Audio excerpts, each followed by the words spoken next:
अस्सलाम नाज़रीन, मैं हूं लंदन से एमजे चौधरी। नाज़रीन, पीटीआई की सोशल मीडिया ने एक ऐसा काम कर दिया है कि पिछले 5-6 रोज़ से पूरी मुस्लिम लीग के जो लीडर थे ये टीवी चैनल्स पे आके ये अखबारात के अंदर इंटरव्यूज़ के अंदर तरह तरह की जो है वो खराफात और तरह तरह की बकवासियात कर रहे थे। ख्वाजा आसफ साहब जो हैं वो टीवी चैनल पे बैठ के कह रहे थे कि कितने ने लाशां, कितने चली ये गोली, कहाँ है जनाब पोस्टमार्टम रिपोर्ट, और कौन कहता है कि लोग मरे हैं। इस तरह की बातें कर रहे थे। अता तारड़ जो कौंसलर का इलेक्शन नहीं जीत सकता वो जनाब इनका तर्जमान बना हुआ था, लेकिन पीटीआई ने ऐसी मंजी ठोकी है इनकी कि इस वक्त तमाम इंटरनेशनल मीडिया जो है उस रिपोर्ट को उठा रहा है। पीटीआई ने तकरीबन 12 सफ़ात पर मबनी और वीडियोस और ऑडियोज़ के ऊपर एक ऐसा डॉक्यूमेंट जो है वो गूगल ड्राइव के ऊपर अपलोड कर दिया है जिसके अंदर तमाम डिटेल है। एक एक जो शहीद हुआ है उसकी, जो ज़ख्मी हुआ है उसकी, कहाँ पे गोली लगी, कहाँ पे ट्रीटमेंट हुई, कहाँ पे उसकी लाश पड़ी थी, लोगों की टेस्टमनी के लोग वहाँ पे बता रहे हैं, दिखा रहे हैं। हर चीज़ जो है सबूत के साथ जो है वो पीटीआई ने जो है वो अपलोड कर दी है। और इस वक्त हुकूमत की जो टांगें हैं वो कांप रही हैं और इंटरनेशनल प्रेशर जो है वो इनके ऊपर मजीद बढ़ता जा रहा है। दूसरी तरफ इमरान खान को लेके कुछ इस तरह की चीज़ें जो हैं वो शाया की जा रही थी कि उनकी जान को ख़तरा है या इमरान खान को जो है मिलने नहीं दिया जा रहा है, इमरान खान पता नहीं कहाँ पे हैं, वो जेल में नहीं है, वो कहीं और हैं। उसकी भी तस्दीक हो गई है, फैसल वाडा ने की है कि जी इमरान खान साहब जेल में ही हैं और इमरान खान साहब को वहाँ पे इसलिए रखा गया है कि बल्कि यहाँ तक जो है वो प्रोपेगेंडा किया जा रहा है कि उनको बुशरा बीबी से खतरा है, यानी कि किसी शख्स को अपनी ही बीवी से खतरा है कि इमरान खान की जान को बुशरा बीबी से खतरा है। खैर, इस तरह की खराफात और बकवासियात तो ये करते रहते हैं, उसके ऊपर कोई जो है वो कान नहीं धरता। लेकिन इस वक्त जो ये डॉक्यूमेंट आया है ये बहुत अहम चीज़ थी और पीटीआई ने 5-6 दिन ये सारी चीज़ें जो हैं बर्दाश्त की और ये जो ज़ख्मों के ऊपर नमक छिड़क रहे थे वो भी उन्होंने बर्दाश्त किया। बल्कि यहाँ तक हो रहा है कि बलूचिस्तान के अंदर और कुछ इलाकों के अंदर ऐसा हुआ है कि जो शहीद हुए हैं उनके घर लोग जो है फातह खानी के लिए आ रहे थे, उनके भाइयों को गिरफ्तार कर लिया गया है। मुबैना तौर पर ये रिपोर्ट हो रहा है, तो यहाँ तक जुल्म किया जा रहा था। लेकिन पीटीआई जो है वो इस गम से, इस दुख से जो है वो ओबियसली उसके साथ लड़ रही थी और ऊपर से इनके इस तरह के इल्ज़ामात और इस तरह की इनकी जिसे कहते हैं ना बेहिसी और ठट्ठे उड़ाना और मजाक उड़ाना और जनाब भाग गए और जनाब शलवारें छोड़ के और रुके नहीं और ये हो गया और वो हो गया और बर्गर फैमिली और फलां ढमकां इस तरह की बातें कर रहे थे। लेकिन पीटीआई ने बड़ा ज़बरदस्त जवाब दिया है और आगे की जो प्लानिंग है वो पीटीआई की जो सामने आ रही है बहुत ही ज़बरदस्त है। पीटीआई जो अगला एहतजाज प्लान कर रही है उसमें अब बताया ये जा रहा है,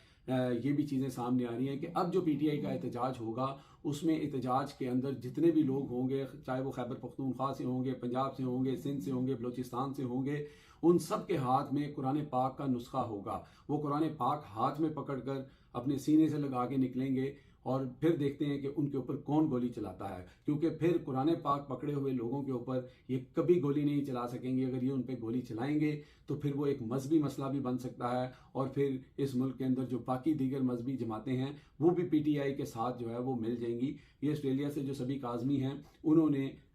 इस बात को जो है वो डिस्क्लोज किया है और उन्हीं के जो है वीलॉग के अंदर ये बात सामने आई है और ये बहुत ही ज़बरदस्त स्ट्रैटेजी होगी अगर ऐसा किया जाएगा। बहरहाल वो कहते हैं ना कि पहले भी लोग यही कहते थे कि हमारे जो अदारे हैं, हमारी जो फोर्सेस हैं वो कभी भी निहत्थे लोगों के ऊपर गोली नहीं चलाएंगे, लेकिन फिर गोली चल गई। लेकिन कुरान पाक को पकड़ के बाहर आना और अपने हक की बात करना इट्सेल्फ एक इतना बड़ा जेस्चर है कि लोग जो हैं वो ये समझते हैं कि वो हक के ऊपर हैं और वो अपने हक के लिए बाहर निकले हुए हैं और उसके लिए उन्होंने कुरान हाथ में उठाए हुए हैं। आज मैं सुन रहा था, मैंने पहले भी इसको रिपोर्ट किया, जो हामिद रजा थे उन्होंने कहा कि मैंने कभी किसी को ऐसे नहीं देखा। मैंने देखा कि आप सल्लल्लाहु अलैहि वसल्लम की मोहब्बत में, उनकी नमूज़ के लिए और दीन के लिए, इस्लाम के लिए लोग जाने देते हैं, लेकिन किसी लीडर के लिए इस तरह जाने नहीं देते। लेकिन इमरान खान के लिए जो है पाकिस्तानियों ने इस तरह अपनी जानों का नजराना जो है वो पेश किया और वो आपने बहुत सारी वीडियोस देखी होंगी। एक शख्स कह रहा था कि मैंने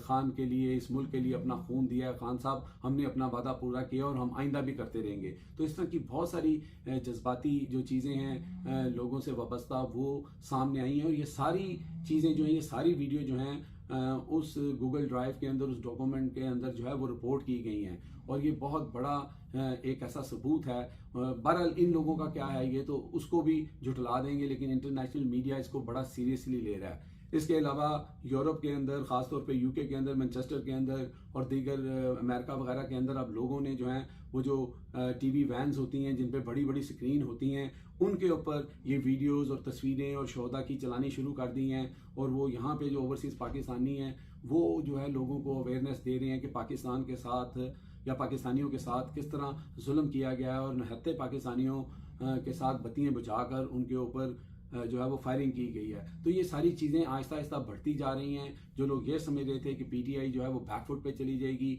और उसके ऊपर उन्होंने इमरान खान की जान को खतरा है और इमरान खान के साथ ये हो जाएगा ताकि इनको डराया जाए और इनको धमकाया जाए और शायद इससे कोई अच्छा रिजल्ट निकलेगा। लेकिन उसके बाद आपने देखा कि जिस तरह खैबर पख्तूनख्वा की असम्बली में तकारीर हुई और जो अली मीन गंडापुर ने कहा, यहाँ तक कि जो खैबर पख्तूनख्वा की एक मैं वीडियो देख रहा था कि मेंबर से बैठकर एक मौलवी साहब जो हैं वो ये बता रहे हैं कि खून का बदला खून है और ये बिल्कुल एक इस्लामी तरीका है, आप खून का बदला खून से ही ले सकते हैं। तो इस तरह की बातें जब होना शुरू हो जाएं तो फिर बलूचिस्तान के हालात आप देख लें। अभी भी मेरा ख्याल है